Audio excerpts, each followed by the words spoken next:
The Texas sun was just peeking over the ridge, and the sky had that pale, dusty glow when Clay Banner stepped out on his porch boots, thudding the same old spots in the boards, and his old hound, Duke, trailing behind him like always, tail flicking, slow, like he owned the place too. The air smelled like cedar and dry dirt and a hint of something dead out in the brush, and Clay breathed it in like coffee for the soul, because this chunk of land was all he had really, and it had carried his family name since way back in 1931 when his granddad scratched the first fence line with a borrowed mule and a busted back. Clay had seen the world since then, seen sandstorms in countries most folks only heard on the news, heard rounds crack overhead, and watched men learn what fear really was, and after all that he came home and swore this dirt would be where he stood his last stand if he ever had to make one. Most days were simple out here, just the way he liked them. Up before sunrise, coffee thick enough to stand a spoon in, then checking cattle and beating the water troughs with his knuckles, listening for that empty ring that meant another chore. Then walking the fence slow and steady like his old man taught him, eyes running each post, each wire, each staple, not because he was paranoid but because trouble loved lazy men, and Clay refused to be one of those. For years that routine kept the world at a safe distance. The sheriff knew him, the old-timers at the feed store knew him, and the real neighbors, the ones who smelled like hay and diesel, not cologne and lemon. Cleaner respected a man who minded his own business and expected the same in return, but the world had a way of creeping, and one day it crept north. Up on the ridge beyond his northern line, a developer carved up the pasture like it was cake and slapped a cute little name on it. Clear Hill Acres, or some such soft nonsense, with streets lined to straight and houses packed tight like they were afraid of open sky. Clay watched it bloom up there like a rash, all vinyl siding and perfect lawns, little postage stamp yards where kids would never learn how it felt to fall into cactus or chase a calf through mesquite. They planted fancy trees that had no business trying to live in that Texas sun, and they posted shiny signs about community standards and mailbox colors like the dirt gave a damn. Clay figured, fine, y'all stay up there, enjoy your homeowner meetings and potlucks, and let me be down here where my rules are wind and sweat and the way a steer looks at you when the gate swings open. But then the road pushed closer and closer until the new asphalt sat just down from his fence line, and Clay felt that old twitch in his gut, that little warning his granddad called the storm whisper. So instead of waiting for lightning, he built a better fence. He dug every post hole himself, sweat soaking his shirt back and arms aching the way good work makes a body ache. He planted treated cedar posts with steel cores, straight as rifle barrels, and ran high tensile wires so tight it hummed when the wind shifted. Every 50 feet he put up a solar camera, every 10 feet he slapped on a sign that said private property, no trespassing, under video surveillance big enough a blind man could read it if he squinted. When he finished, the sun was dropping low, and the whole line glowed copper against the horizon, and Clay leaned on a post feeling that quiet pride a working man gets when a job is done right, and nobody helped him but his own backbone. He wasn't picking a fight, wasn't puffing his chest, just carving a clear line between their perfectly trimmed world and his rough one. But some folks hate seeing a line they didn't draw themselves. It started with looks. Joggers slowing to gawk, SUVs creeping by like they were on safari, kids pointing at the cameras like it was a theme park ride. Clay ignored it all, kept to his chores and his land, but deep down that storm whisper got louder. Then one morning he opened his mailbox, and there it was, a fancy cream-colored envelope, trying real hard not to touch the dust inside that little tin box. No real name on it, just a property owner, northern boundary zone, like his whole life and bloodline boiled down to a label on a spreadsheet. The signature at the bottom was from one Bradley Sloan, president of the Clear Hill Acres HOA, and right then, Clay knew this was going to be stupid, because men who call themselves president of something that small usually cause big trouble.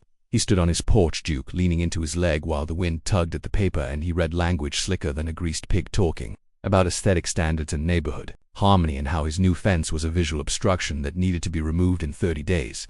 Clay let out a long, slow laugh, one of those laughs that comes from a place that ain't actually amused at all.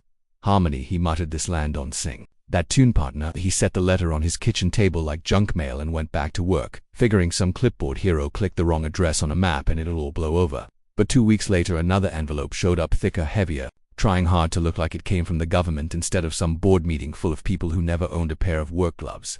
This time the tone dropped the fake sugar and went straight to mean. It talked about continued and public safety concerns and escalation, and way at the back there was a little satellite photo with a red outline that tried to claim his northern strip as part of their precious community. That part didn't make him laugh at all. Clay stared at that red line, then looked up toward his ridge and felt heat crawl up his neck. That was his family's dirt, and some suit with map software thought he could just drag a cursor and say mine now. So Clay sat down at the table, grabbed a piece of notebook paper, the kind kids used before tablets took their brains, and wrote in big block letters just so nobody could say they misread it. He told them his land wasn't and never would be part of their little project, and he backed that mouth up. with photocopies of his deed parcel records and an old county boundary map that had been around longer than the perfume-wearing pencil pushers who thought they ran things. He signed it loud on the bottom, Clay Banner, owner, independent as hell. God bless Texas, tossed it in an envelope and mailed it right back. For a minute life got quiet again, and he almost believed common sense might win, but trouble don't knock first. Sometimes it hops your fence in broad daylight wearing a polo and a fake badge, and that was the day Clay realized this wasn't a mix-up at all, it was a test. The sky had that hazy afternoon glare when the first motion alert buzzed on Clay's phone while he was kneeling in the mud, cussing at a stubborn valve that kept leaking like it had a personal grudge. Duke gave one low bark and turned his nose north. Clay peeled off a glove, swiped the screen, and the camera feed popped up, grainy but clear enough. Two dudes walked the fence line in matching HOA polos tucked into khaki pants like they were headed to a job interview at a lawn service that paid in coupons. One was tall and skinny with a neck like a drinking straw, and the other was thick around the middle face, red like he lost an argument with the sun years ago. Both were carrying clipboards which told Clay everything he needed to know, because that kind of man holds clipboard like it is a badge and a shield against real work. The skinny one kept snapping pics through the boards, click, click, like the fence was some kind of crime scene exhibit, while the big one ran his hand along the top rail like he was inspecting his own property. Then Clay watched the moment the line got crossed for real. Big guy planted one boot on the lower rail, grabbed to the top and started to climb. Like the sign in his face was there just for decoration. He didn't knock, didn't holler, didn't call the sheriff, just treated that fence like it was a speed bump on his way to proving how important he was. Clay didn't rush out there. His granddad had drilled one thing into his skull: never confront a fool till you got your proof lined up. So he watched, saved the clip, tagged the file, and tucked it into a locked folder on his system with a dumb name nobody would ever guess, the kind of quiet paranoia that keeps a man from getting rolled. 10 minutes later the two clowns climbed back down, scribbled mighty notes on their clipboards, and strutted off toward the development road like they had. We accomplished something more important than proving they couldn't read. A couple days later, after a hard windstorm, Clay was walking the fence checking for downed branches when his eye caught something wrong. At one post the top wire sagged just a touch, and up close he saw why. The wire wasn't frayed like weather damage, it was sliced clean and smooth by bolt cutters. Right under the warning sign, some genius had leaned over into his land and snipped a line that wasn't theirs. Clay stared at that cut wire, thumb hooked in his belt, eyes gone flat. His land didn't give hints often, so when it did, a man better pay attention. He went back to the camera footage, scrubbed the timeline, and there it was, plain as sunrise. Same big HOA hero hoodie, this time bolt cutters in his mitt, sneaking along the fence, glancing around like a coyote with a clipboard, then crouching and snapping the wire like it was a weed in his own yard. That was it. Letters were one thing, but some suit sending his goons to cut Clay Banner fence was another ballgame. That evening, after feeding the steers, Clay dialed the sheriff's office. Officer Judson rolled up before the coffee got cold, cruiser tires crackling on gravel with that sound. Clay had known since he was a kid, riding in his dad's truck, wondering why red and blue lights always made stomachs drop. Judson stepped out, stretched his back, leaned on his hood, and nodded at Clay, like men do when they know something stupid happened but they are willing to help fix it. "All right, Clay, let's see what we got," he said, and Clay handed over printed screenshots and a thumb drive with the footage. Judson whistled low when he saw the frame with the cutters. "This ain't some misunderstanding," he said. "This is flat-out trespass and property damage." Clay just nodded, figuring that was the call he'd get. Judson looked up toward the ridge, where the new houses sat like plastic toys on a shelf, and shook his head. "These HOA folks," he muttered. "They forget real fast where the pavement ends and where ranch starts." Clay could tell from the sheriff's tone that this was getting written up for real, not just a shrug and a warning, so he felt that little nugget of quiet satisfaction settle in his chest. He wasn't hunting trouble, but he sure as hell wasn't gonna let it sneak in his back gate either. Nights stayed twitchy after that. Clay upgraded his cameras, adjusted angles, made sure every inch of that northern line was under some kind of watch. Couple of weeks later, just between midnight and 1 in the morning, cold moonlight laying silver across the pasture, his phone buzzed again. Motion alert, camera 6, north fence, infrared. Duke lifted his head before the sound even finished, like he was wired to the motion detection system. Clay thumbed the screen, and there on the grainy feed he saw a lone figure moving along the fence, slow and careful. Hoodie up, backpack on shoulders, bolt cutters glinting in the ghostlight. Same build, same walk, same idiot security hero who had climbed in daylight, except this time he thought a hoodie turned him into a ninja. "Fools don't get smarter after dark, they just get braver," Clay muttered. What the guy didn't know was that Clay had been busy. 2 days earlier had swapped that exact section of wire for a dummy strand hooked to a little die pack.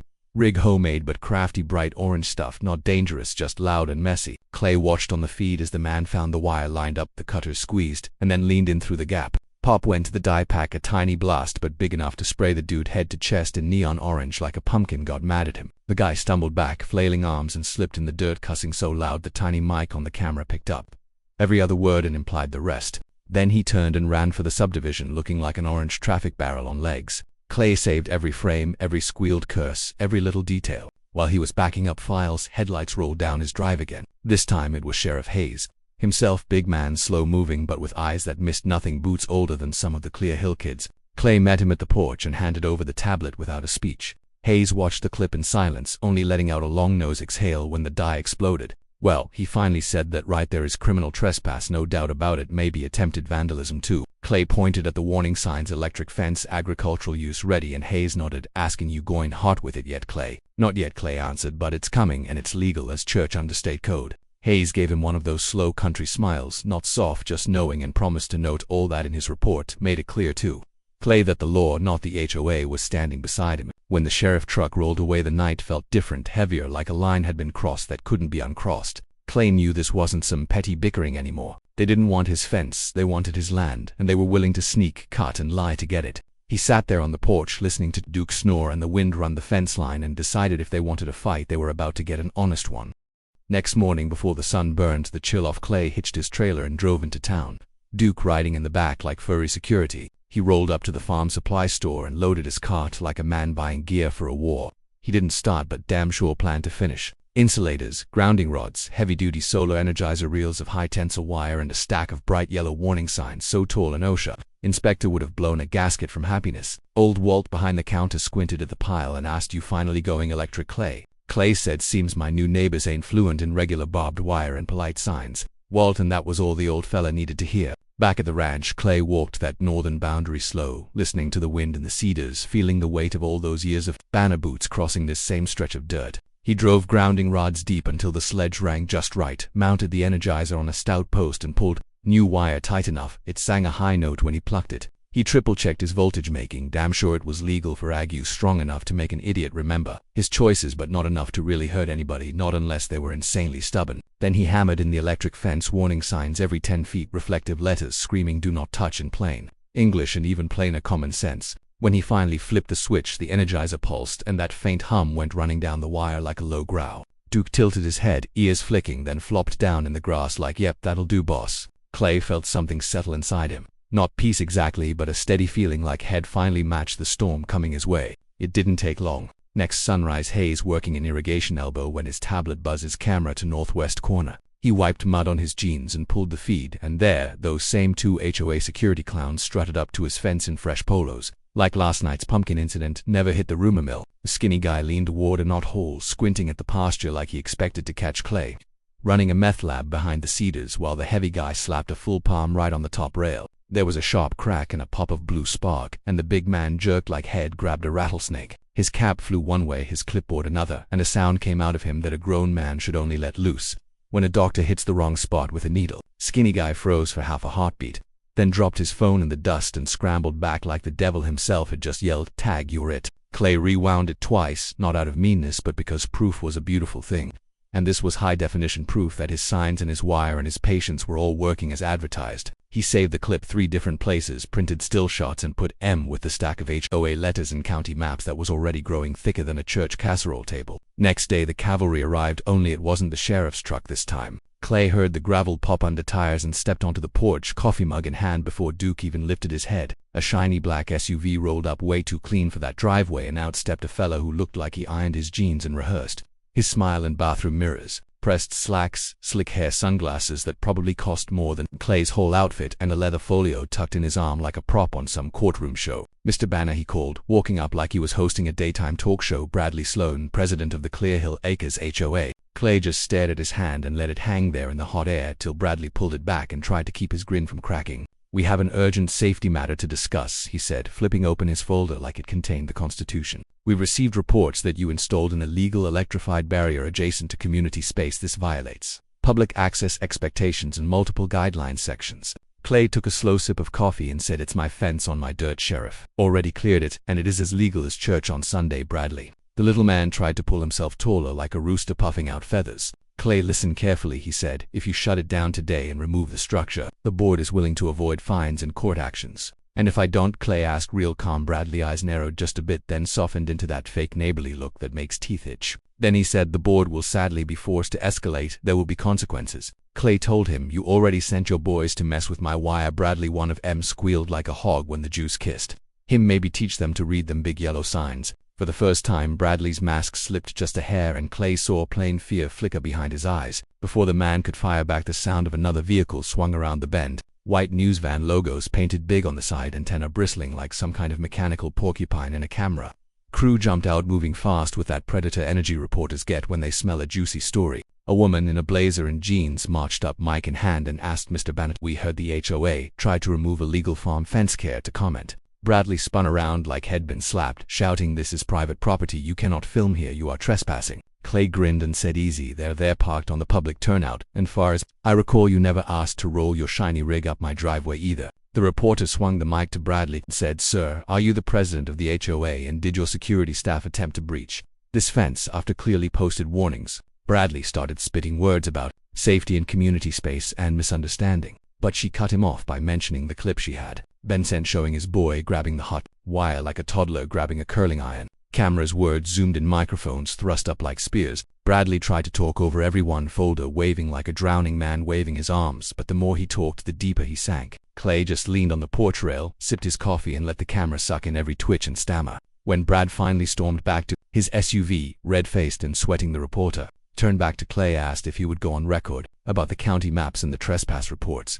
And Clay just said plain, I got nothing to hide, ma'am. This is Banner land, and that fence is where their nonsense stops. As the van pulled away, dust swirling behind it, Clay felt the whole thing shift from a quiet little war to a public one, and he knew men like Bradley didn't take humiliation easy. Next time they showed up, it wouldn't be with security boys and clipboards. It would be with lawyers and paperwork thicker than cinder blocks, and Clay Banner decided he would be ready, with more than a hot fence and a smart mouth.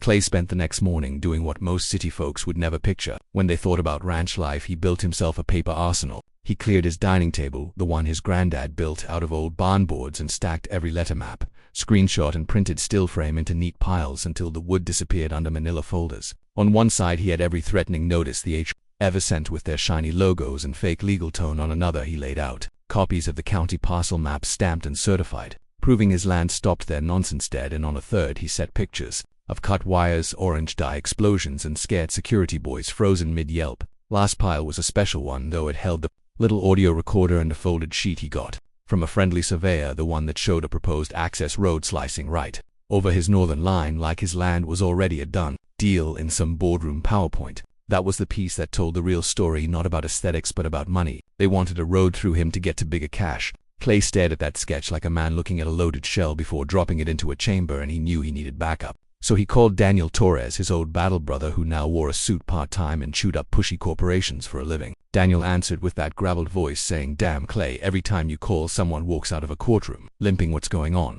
Clay told him about the letters, the wire cutting, the fake safety talk, and the road sketch, and Daniel's laugh turned sharp. Oh hell no, he said. They're still trying that land grab trick. I have smashed that scam 3 times already. You free Monday? Clay asked. For you, Hermano, I will cancel breakfast and listen to my wife cuss in 2 languages. Daniels joked, and then his voice dropped into that steady calm that meant serious business. You bring the paperwork and I will bring the law. Monday morning, Daniel's old Silverado rolled up kicking dust, and he stepped out in boots and a beat-up Blazer thermos in hand, grinning like he was headed to a bar fight where he already knew the outcome. He walked into Clay's dining room, took one look at the table, and whistled low. This ain't evidence, he said. This is artillery. He went through each stack slow, like he was checking gear before patrol letters first, then fence photos, then camera stills. When he hit the frame where the die pack turned the trespasser bright orange, he grinned and said, judges eat this kind of thing like candy. Then he opened the last folder and froze. Where did you get this road layout? He asked, voice gone quiet. Clay told him, and Daniel just shook his head.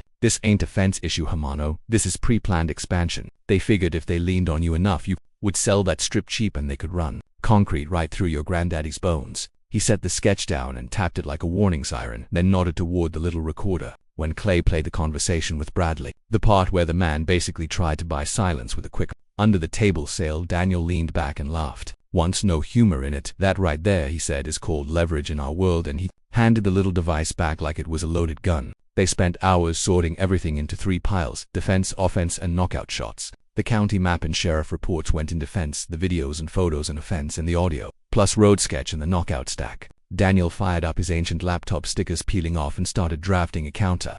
Punch legal style, typing faster than Clay thought human fingers could move. "We are not just asking them to back off," he said. "We are filing a counterclaim for damages. The whole rodeo, trespass, destruction, emotional stress, and misuse of authority." Clay shrugged at the emotional part, but Daniel waved him quiet. "Judges like that language. Hermano, it reminds them we are humans, not spreadsheets." When Daniel finally flipped the screen toward him, there was a number at the end of the claim, 135,000. Clay blinked at it and said, "Damn, Dan, I ain't trying to strike oil here." Daniel shook his head. "This ain't about getting rich, Clay. This is about teaching them you cannot push people off their land with scare letters and fake authority, plus they cost you time, repairs, headaches, and legal fees. That all has weight." Clay thought of his granddad scraping by in the Depression, his dad patching barns after storms, and himself standing in foreign sand, wondering if he'd ever see this ranch again. Then he nodded and said, "Go ahead, brother." They filed everything at the courthouse. Next day, paper sliding across a counter that had seen 1,000 battles like this, though maybe not with such a stubborn defendant. Daniel warned him, "Once this hits their inbox, they are gonna panic, and people in panic do dumb things." But Clay just smiled a tight little grin and said, "They already picked this fight. I just finally got my gloves on." Court day came with that bright, empty kind of sky that makes everything sharper. Clay pulled on his cleanest shirt, his hat shaped by years of weather, not fashion, and his old boots that had more miles of fence line than most folks had miles in their car. Daniel met him out front, tie on top, half boots on the bottom. Half a walking reminder you can be country and lethal at the same time. Inside the Travis County Courthouse, the air smelled like floor wax, dust, and old arguments. The gallery was packed. First 2 rows were filled with Clear Hill Acres folks in pressed clothes, whispering behind hands, like a flock of nervous sparrows. Their security hotshot sat up front, chest puffed out, vest on, like he was some kind of tactical hero, even though his biggest battle had been against an electric fence. On Clay's side sat a handful of ranchers he barely knew, old hats, sweat-stained shirts, big hands folded, quiet, but their eyes said they were there for him, not for the show. When Judge Evelyn Hart stepped in, everyone stood. She was small, sharp-eyed, and had the vibe of a teacher who never lost track of a single kid in her class. She read the case name and gave both tables a look that said, "Don't waste my time." The HOA lawyer Kellerman rose first, hair slick, cologne cloud, almost visible, voice oily as a diner grill at closing time. He started spinning a story about dangerous fencing and community risk, and how poor innocent residents were terrified of this brutal, electrified barrier right next to shared space. Daniel stood when it was his turn and asked politely if they could start with establishing jurisdictions of the court. Wouldn't get dragged into HOA Fantasyland. Judge Hart nodded, so he put the county parcel map on the screen. There in big clear lines was Clay's property, and there, in a different color, was a subdivision and that sweet little gap of 43 feet where the HOA had no say whatsoever. Daniel walked the judge through dates, deeds, and county stamps, all official, all boring, but all heavy as concrete. "Your Honor," he finished, "their rules stop here," and he pointed at their line. "Clay's fence is here," and he pointed at the real border. "Anything they claim beyond their line is make-believe." The judge asked Kellerman if he disputed the official map, and he tried to wiggle around it, talking about planned corridors and conceptual easements, but she shut him down fast, asking, "Do you have recorded documents or not?" He did not. That was the first crack. Then Daniel queued up the night footage. The lights dimmed a little, and on the big screen everyone saw Mr. Security Officer creeping along the banner fence, hoodie up, cutters in hand, looking around like a cartoon burglar. They watched him set those cutters on the wire, snap the line, and start slipping through, and then saw him stumble with neon dye exploding in his face from the earlier trap Clay had set. Folks in the back tried real hard not to laugh, but a couple snorts slipped out before the judge banged her gavel. Daniel let the silence ride, then said in a voice calm enough to freeze water, "This is not inspection or negotiation. This is felony-level trespass and property damage on land that map just proved does not belong to the HOA at all." The judge turned to the security guy and asked, "Is that you, and is that a banner fence line?" And the poor man sank down in his seat and muttered, "Yes, ma'am." Strike 2. Finally, Daniel pulled out the real ammo. He played the audio of Bradley pushing that so-called mutual solution where Clay sold a strip of land and the HOA magically dropped all its safety complaints. The courtroom heard Bradley's voice talking about how easy it would be, no court, no drama, just a quiet sale and more harmony for the community. Then they heard Clay's voice asking straight, "Are you threatening me?" and Bradley's weak little laugh as he tried to dance around the truth. The HOA row went stiff, some residents glaring at him like they just realized their captain had steered straight toward a reef. Then Daniel dropped the survey sketch on the screen with the proposed access road drawn in bold, cutting across Clay's pasture toward future development phases. He pointed out the date nice and big, showing it was drawn up before any supposed safety issue ever existed. "Your Honor," he said, "they didn't discover a dangerous fence. They built a fake complaint to clear a path for this road. That is pre-planned misuse of power." The room buzzed like a hive but went dead quiet when Judge Hart took off her glasses and stared at Bradley like she might set him on fire with her eyes alone. "In this county," she said, real slow, "we do not take land with paperwork tricks any more than we do with bolt cutters. Mr. Sloan, you tried both." She flipped to the damage section of the counterclaim, read the number, and nodded once. Then she spoke the words Clay would remember as long as he had breath. "Mr. Banner, your fence is lawful under state agricultural code and your property is outside HOA jurisdiction entirely. Their complaint is dismissed with prejudice and you are awarded $135,000 for damages, attorney fees, and stress caused by this mess. Further, this court orders the Clear Hill Acres HOA to issue a public written apology and forbids them from attempting any regulation of your land ever again." She was not finished, though. She turned her stare back on Bradley and said, "Your personal actions are being referred to the district attorney for review. You may want to hire your own lawyer, not the one for the association." The whole place let out a collective breath. Some rancher behind Clay whispered, "That's what you get when you poke the wrong bull," and another said amen under his breath. Daniel nudged Clay and whispered, "Told you these boots bring good luck, Hermano," and for the first time all day Clay let a grin slip. He hadn't started this fight, but he sure as hell finished it the right way in the open under law, with his fence and his word still standing. The courthouse door swung shut behind them and the world suddenly felt bigger and brighter. The Texas sky stretched wide and blue, and the breeze coming down from the ridge smelled like dust and cedar and something close to victory. Daniel clapped Clay on the shoulder and said, "You did damn good out there." And Clay told him, "Same back at you, counselor," then watched his buddy rumble off in that old truck headed back to family and Mustangs and whatever case came next. Clay drove home alone, windows down, letting the wind carry off some of the weight he'd been hauling these past months. When he pulled into the ranch drive, Duke was waiting on the porch like he'd known the verdict already, tail thudding once like he approved. Clay sat on the top step for a long time that afternoon, watching the sun slide down toward the fence line he had fought for and listening to the faint hum of the Energizer running steady like a heartbeat down the wire. The storm that had been building around his north boundary had finally blown through, and what stood afterward was simple and solid. The same dirt his granddad broke, the same posts had sunk with his own hands, and a fresh court order that said in plain language, "This land is his." But the fight didn't stay just his for long. Word traveled faster than a grass fire in August. By next morning, Clay's email inbox and old landline were blowing up with folks wanting to talk. Some were neighbors just saying hell yeah, some were strangers from other counties saying thank you, and a few were damn near heartbreaking. An older couple from out near Waco wrote about losing a chunk of their pasture to a developer in the late 90s, said they wished someone like Clay had stood loud back then. A young rancher named Harold from a county over said he was starting to get the same kind of push letters from a brand new HOA, and that they were already talking like his place was a future greenbelt instead of a working spread. Clay called that kid right away, voice steady, and told him, "Come on by this weekend and we will walk your situation before they get brave." That Saturday, Harold rolled up in a pickup that still smelled like dealership, but his hands had blisters and his jeans had real dirt on them. So Clay knew the kid was legit. They walked the Banner fence together, the evening sun turning the wire into a glowing line, and Harold ran his fingers just above the wood, reading each warning sign like scripture. He finally asked, "Were you scared when they first came after you?" Mr. Banner and Clay thought on it and said, "Not really, but I was pissed off because it wasn't a fair fight. They had committees and newsletters and city lawyers, and I just had this ranch and my dog."